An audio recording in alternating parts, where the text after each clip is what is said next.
Hello, folks. Jonathan Milam here, and I do hope you're having a great day. I've got three instruments here that at the moment are all for sale. If you want to know what's currently for sale, if you're looking at this video 3 years from now, they probably will not be available. If you look down on the first line, you'll see a link there to TrumpetHerald.com's marketplace where I generally advertise my trumpets. If anything's available right now, that's where it'll be. First on the agenda is a C trumpet. Bach Stradivarius Corporation Bell, if you can read that, 229. Very, very interesting little trumpet. It does have some customizations. First of all, you've got a tuning bell, which is also a removable bell. On this one, you also have, since it was a fairly early Elkhart, I think, if I remember correctly, mid to late 60s, 67, 69, I think something like that is what I figured that it was. They did not put a lot of first slide tuning mechanisms on that. I believe this might have been added as an aftermarket. Very nice trigger. Doesn't stick out too ostentatiously. If you want to hold a trumpet wrongly by the back of the first slide, you can still do that pretty easily. That's what I do. But the other thing that's very interesting about this one is, of course, a lot of trumpets, C trumpets, are renowned, I suppose, to be stuffy. This is my first C. But what they did with this one, they customized, they soldered the tuning slide in here, and since it's a tunable bell and your tuning is more accurate at the back of the horn, that's quite all right. But also, I'm quite certain, I went in with a little borescope, I'm quite certain they removed the upper leg of this tuning slide to give it a slightly more open feel. Now, you're saying, I was thinking, brother, how are you going to clean that thing? Well, if you take this screw out here, see if we can do this without dropping it, then your entire tuning slide and lead pipe removed from the horn. So the bottom leg of the tuning slide is still on there. There you go. There's your tuning slide. Now the one thing about this, although it is different, be very easy to replace this tuning slide mechanism. All you need is a tuning slide, lead pipe and a tuning slide. You're back in business. Whoa, a little bit of moisture there. Okay, let's get this back together and try and play it a little bit. My first experience with a C, I did not want to embarrass myself, and I'm afraid I will. Now, the fellow that I bought this from, one owner horn, he purchased it new in the 70s. His professor, as I understand it, made these modifications. His professor had a horn he'd done this too, and the student liked it very well, so he went with it. For those of you that have played C and B-flat horns, you know that switching back and forth, I'm scooping my notes because they're not where I expect them to be. The the D on this horn is like the E on the B flat. So I go to hit an E and I'm off by just a little bit, not yet accustomed to that transition, if you ever do become accustomed to that transition. Intonation on this thing is surprisingly good, which is the one thing I did not expect. We'll try a simple C scale. The G on the scale seems to be just a little bit flat, but everything is within lippable range. The D's and the E's, which generally trouble me on a B-flat horn, especially since I'm playing mostly Strads, are actually quite manageable on this, and the G is as well. It seems just a slight bit lower than some G's. We'll do a C scale. Then we'll do a B and a D flat as well.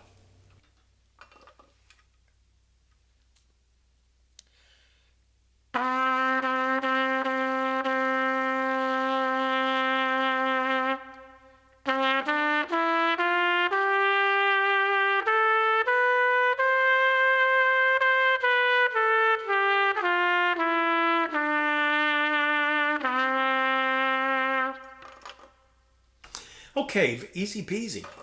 Now we'll do the B scale, low B scale.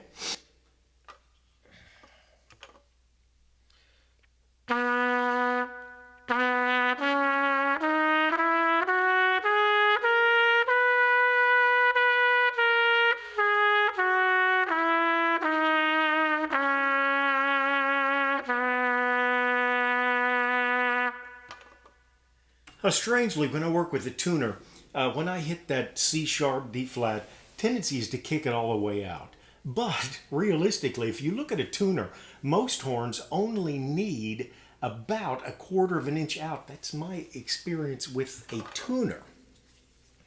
But theoretically, I still just want to shove that thing out. Oh, one other thing. This horn, it does show some wear around the valve block. I think you can see it mostly around there, where the third finger covers in. The guy said they had a spring for the third slide, and the intonation, or excuse me, the compression is so good on this horn. I was putting it out, and you'd push out the slide, and then the compression pulls it back in. I thought it was this thing here, and I was thinking, how is it doing that? Well, it's not. What you do is you pull this down, and then you can quickly dump your third slide.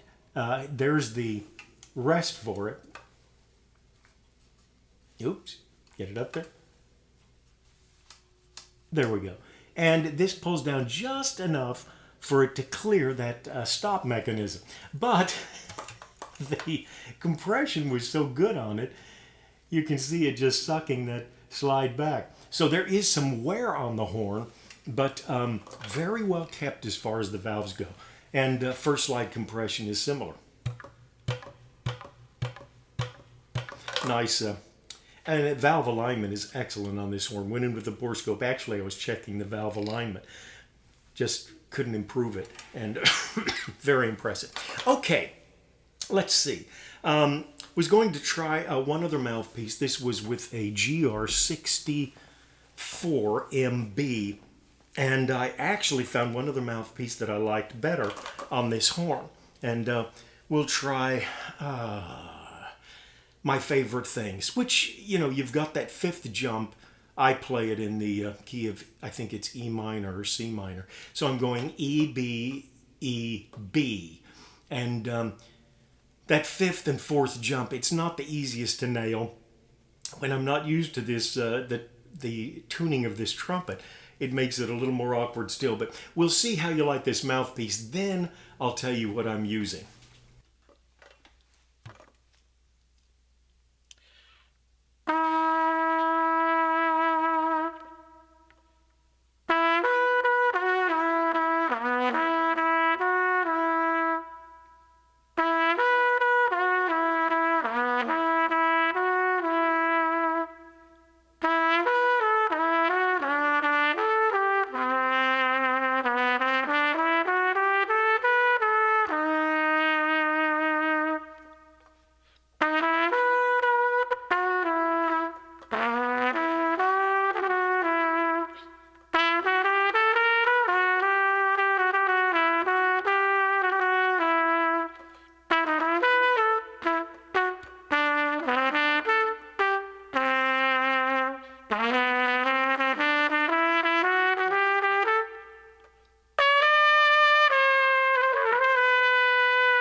Okay, that brings us up to another point. How is the horn in the upper range? I find it gets a little tougher over the C and the staff. Most horns tighten up at some point. I don't know if it's my fear of this horn or if that's the way all C trumpets are, but we'll fiddle around a little bit with the scale, the C scale, and moving on up. Just to show you, the D and E in the staff are not bad at all, as is the G above the staff.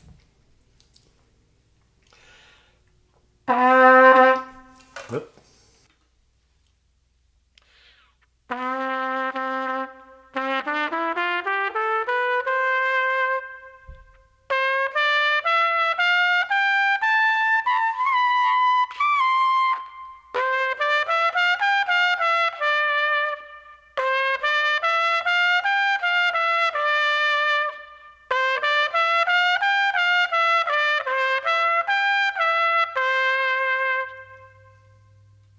So there you go, your E, very workable. In fact, that's all the problem notes that I could think of for most trumpets. And I think this C works quite well. Now, the mouthpiece I was using, of all things, the 229, is said to be a rather dark bell, good symphonic, solid sound.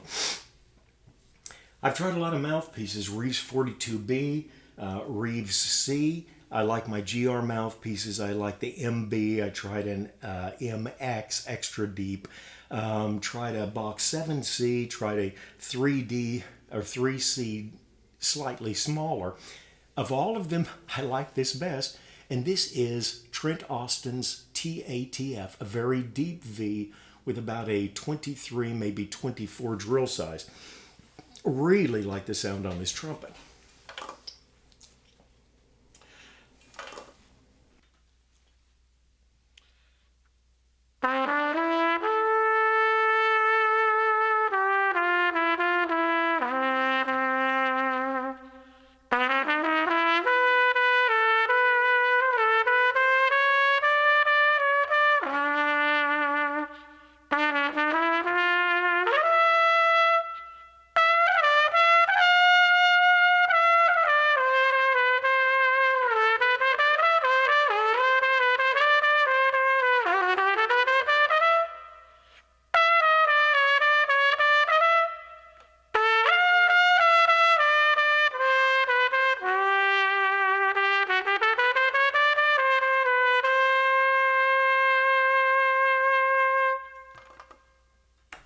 It's off the market. Just kidding. Not sure that it fits in with my overall plan for horns at this time, but we'll see. Okay, another really nice trumpet that I've got. Great player. Again, an early Elkhart. They weren't putting the first slide tuning mechanism on them yet. This one does have some beatage around the bell, scratching on the bell. It's more abused than used. Compression is very good. The third slide is just a little bit stiff, just needs straightened somehow. But notwithstanding, and I think a good dent man and a buffer would really make a tremendous difference in this. Probably take less than an hour to get it in good looking condition. But we'll try that maybe on the street where you live, since it's a little bigger. And again, it's got some jumps in it, so we'll see. But this is a Corporation bell again. One of these horns, the C, and this one I'm forgetting, one was from about 76, one was from 78, maybe 79. Corporation bell, nice bells on them. This is the 38 bell and a medium bore trumpet. Very interesting.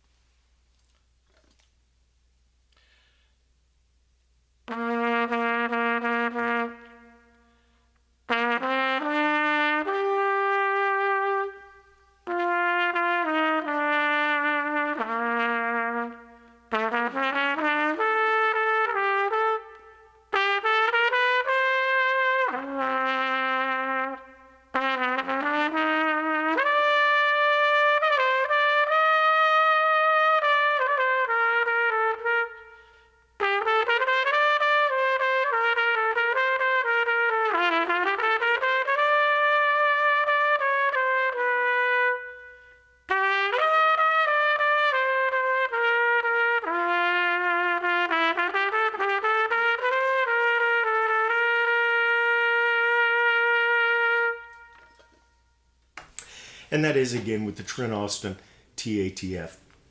Nice mouthpiece. Great horn.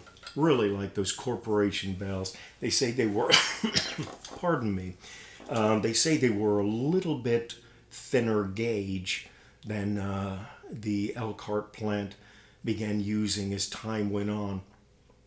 And generally side seam, generally a metal band around the bell, and just a few differences like that. Two-part valve body, valve block. You've got your nickel silver balusters up here, if you can see that, and down below you've got your brass. All right, one other horn that I've got up for sale right now. Excellent horn. I'm just trying to pare down a little bit, and as I get older, it seems to me I enjoy horns with a lighter touch, a little thinner sound, a little clearer, more penetrating sound. So I'm liking lightweight bells and brighter sounding horn seems a little easier for me to hear. And this is an Olds Opera Premier nickel silver bell, which should be dark, or should be bright, but it is not. Large bore, 468, I think, one of the crowning achievements of Olds. A magnificent horn. One of these days, I would like to get one in brass. But this, I think it would be darker yet. But this with nickel silver is very nice. Where the bore is large, the lead pipe is livable, the bell is actually fairly trim.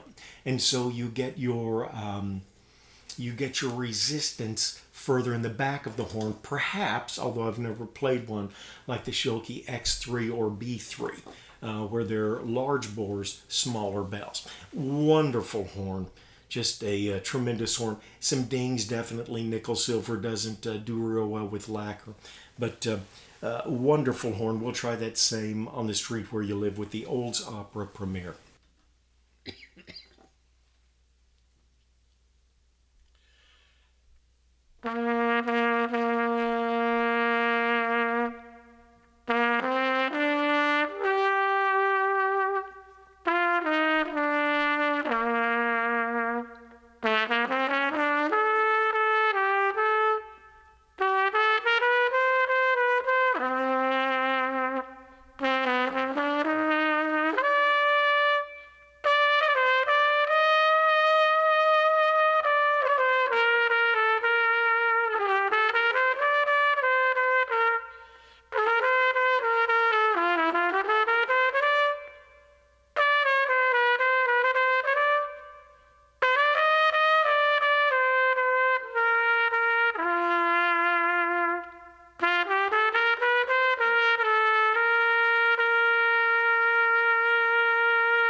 Three very nice horns.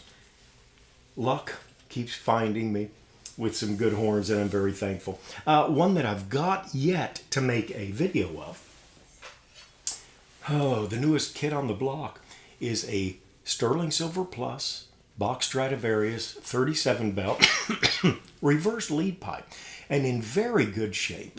Met a guy that does estate sales up in North Carolina.